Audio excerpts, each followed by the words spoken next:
Do you remember this photo that Pablo, the whistleblower from that ZANZOU Pretoria nightclub and lounge bar situation over there in Pretoria that has broke the internet since, I would say, just about Valentine's Day. Yeah, February 15th, 2025.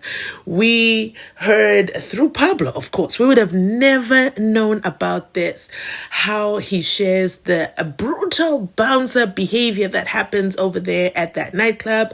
And he shared this picture to share and say, these are the owners, okay? These are the owners. And he shares over there the Lebanese Rani, who is begging him to stop what he's doing and sharing the videos. Listen, I thought Pablo had disappeared. I thought Pablo had been captured.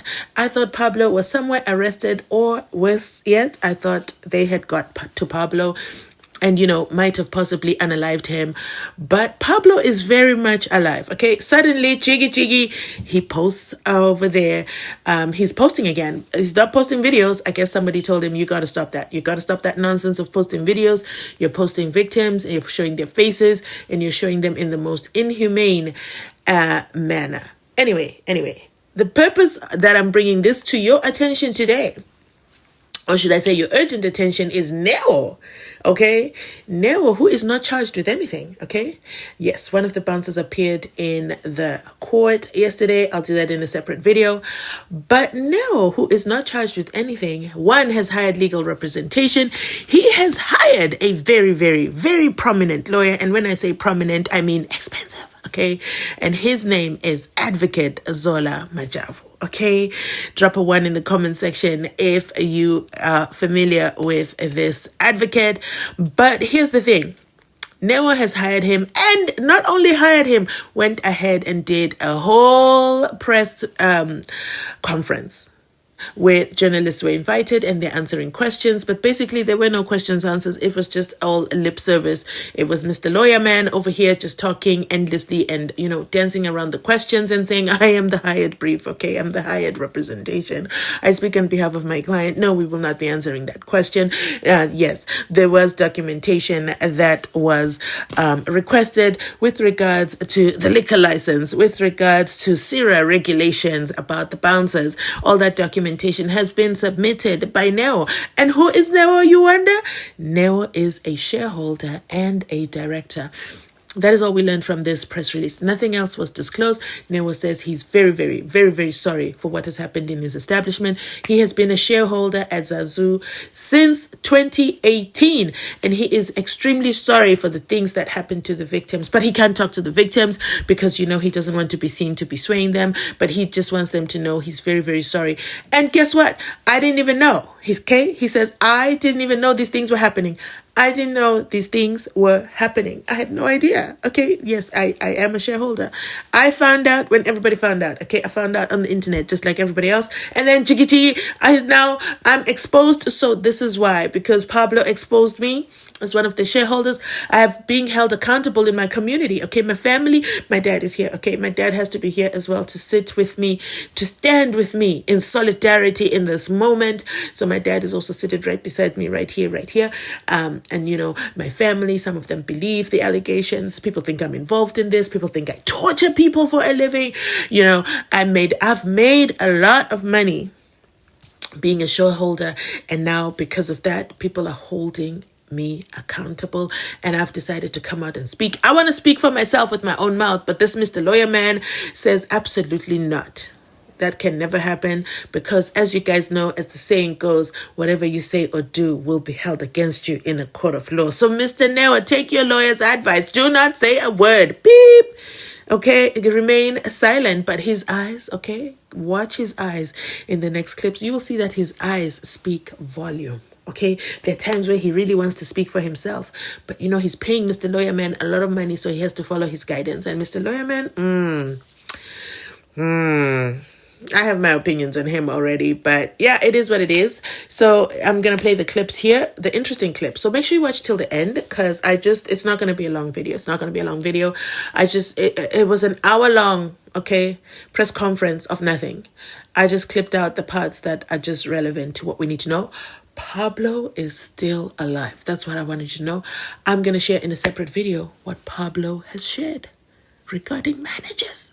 So are you subscribed? Did you turn on the notifications? Hit the like button and make sure you watch this video to the end, and I will drop the next video. Thanks for watching. I'll catch you on my next upload. Let's get into these clips from Mr. Lawyerman. It is not going to stop or change just because they have enlisted my services. In fact, I confirmed that my advice would have been to do exactly that. And as matters stand, my details have been forwarded to the investigating team so that as and when they require further assistance and cooperation, at least that can happen under my tutelage for obvious reasons. He also instructed me to place on record that he, as a young South African entrepreneur, as a human being, with the family ethos that he was raised under, he does not condone those acts. In fact, he condemns them in the strongest. The limitation and constraint currently is that we do not want to place in the public domain that which he shares and continues to share with the law enforcement agencies, as well as other quasi-judicial tribunals, because my client does not want to compromise a very sensitive police interest to do so. He openly recognizes that, subject to verification of what had happened in his absence, there can never be a justification of those despicable acts. And for that, he apologizes to those whose human rights have been trampled upon, unreservedly, to the extent that these atrocities were perpetuated at an establishment of which he is a director. He wanted us to put that up front. He did not run away. He is not running away. He is seated to my left. The police can confirm independently his cooperation. I can also confirm that now that I am on board, we will facilitate whatever support and cooperation that the police needed. A few days ago, they requested further information, again, before my involvement, and that information was made available. The significance of me highlighting that is simply to demonstrate that you're not dealing with someone who is not prepared to take accountability to the extent that there is legal accountability to be taken. If at the end of the police investigation he becomes a person of interest, he will cooperate just like any other responsible, corporate and natural citizen. He does not locate himself above the law. He does not locate himself above the law. Sadly, the incident, when it first broke, an impression was created that it might have been a new incident. We have now come to learn from the fact establishment exercise that he undertook that this incident is approximately just shy over 3 years. He had no knowledge of it. We understand what the law says on both criminal liability as well as civil liability of directors. So we are not here as a PR exercise. I'm a lawyer, not a spin doctor. My role is to make sure that in his urge to speak his truth to power, he does not compromise himself legally. Because he wanted to speak, I'm told, last week. And I suggested that perhaps he should hold off until we've had a consultation, which we did yesterday. And that is why we are coming out to say what we are saying. So some people may think that it's a mop-up exercise. It's fine, everybody's entitled to their views. But what is important is that if he has to account legally both from a criminal law point of view or from a civil law point of view, there he is. A guy called Cohen was reportedly one of the people involved in this nightclub from the very beginning. Question number 2. You say your client never knew about this particular incident or incident that took place until recently when it was reported. Is he saying to us clearly that as a director and as the person running this nightclub, that he had no knowledge up to now, despite indication that you may have that cases were opened with the police long before, a week or 2 or 3 ago? And number 3, the city of Tshwane says that this nightclub had no city zoning or planning permission. The alcohol license has now been withdrawn. What is the status? So he was technically running an illegal establishment with no city planning, and how does he condone running an establishment with no necessary permissions in place? Thank you. Okay, Yusuf, let me deal with that before, because you've said quite a mouthful. What you are saying is what you heard from the city. You are better positioned. All I can tell you is that whatever was required to be submitted by him has been submitted. And if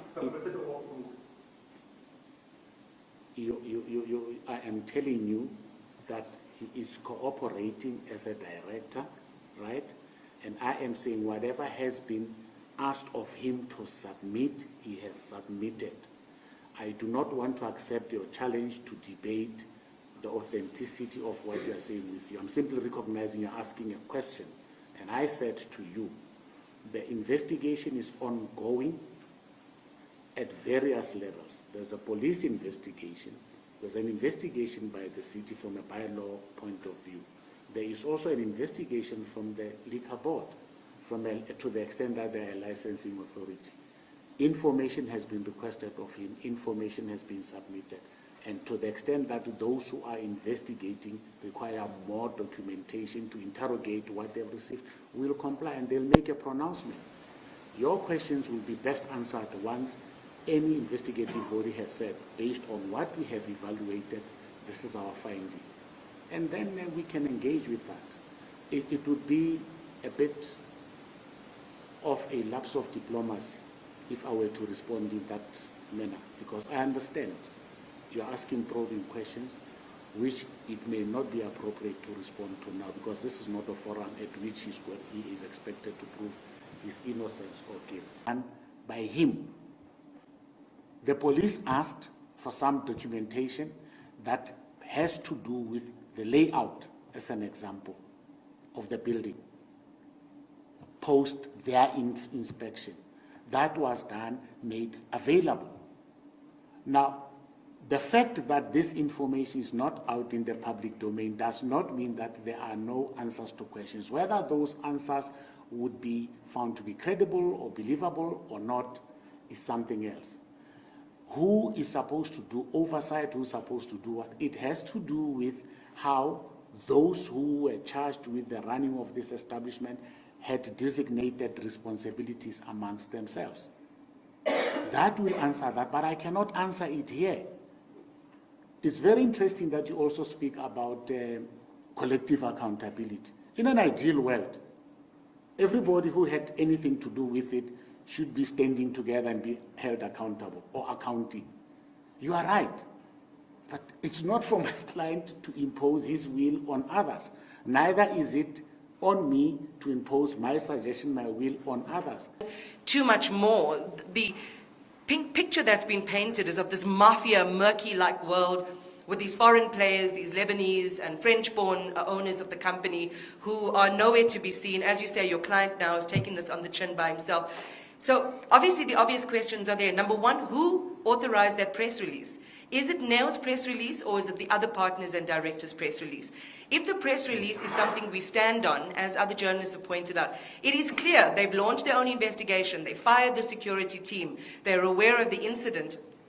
Why didn't they go to the police back then? There are too many things that don't make sense. And you know, you're not wrong. You are not wrong in your how you are postulating your position. But there are also some factual inaccuracies. You've just referred to someone You have also referred to a particular date. I'm simply going to implore that you go back and do an independent verification exercise. The point of the matter here is we took a conscious decision that we are not going to talk about people who are not here. We are not going to do that because that is an undertaking that we gave. These obvious gaps that you are identifying, that you are hoping you'll get answers to, you are not going to get answers to those questions in this forum, here and now, because it does not mean that we don't have answers. It is about, if we do so, we run the risk of being accused of prejudicing an investigation. That's the only reason. And remember, Iman, the fact that you are going to leave here with a lot of questions unanswered does not mean that there are no answers. Warren, what is it that you want now? Because clearly I'm telling you, on that day in the morning after shift, I was fucked up. Everyone was drinking, everyone. We were all drinking, we were all happy. So when you're telling me, that's why I'm saying you defend yourself, you was drunk. Yeah, because I was drunk. If I'm drunk, I don't remember anything. Now I don't even know how to call my boss and tell them Warren is talking to me saying these things. Oh.